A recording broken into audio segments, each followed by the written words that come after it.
Саламатсыздар ма? Біз бүгін рекассаны, телефонымыздағы рекасса приложениесін активация жасауды үйренетін боламыз.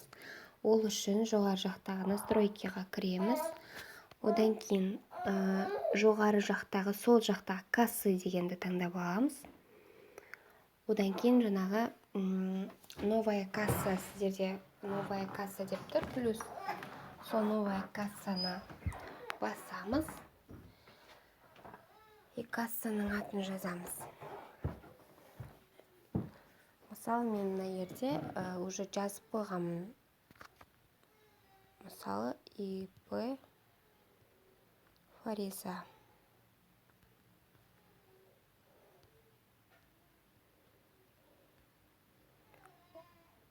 Фариза 1 деп қойық. Окей.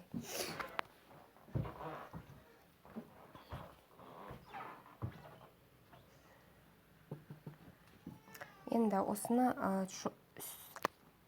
ИП Фариза 1 деп тұр, астында активировать деп тұр. И активировать басамыз. Активация жасамастан бұрын, телефонымыздағы приложениедағы кассаны, рекассада активация жасау үшін алдымен осы кассаның, осы заводской номері, ол Транстелеком сайтында тіркелген болу керек. Содан кейін барып біз телефонымыздағы приложениедағы кассаға активация жасауға мүмкін болады.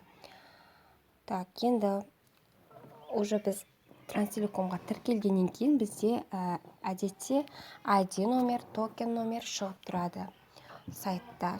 Сол номерлерді мына жерге енгіземіз. ID-ді, токенді, сосын өзіміз бір пин-код ойлап табамыз, оны жазамыз. Одан кейін активировать деп басамыз. Сол кезде кассамыз активация жасалып, жұмыс жасауға дайын болады.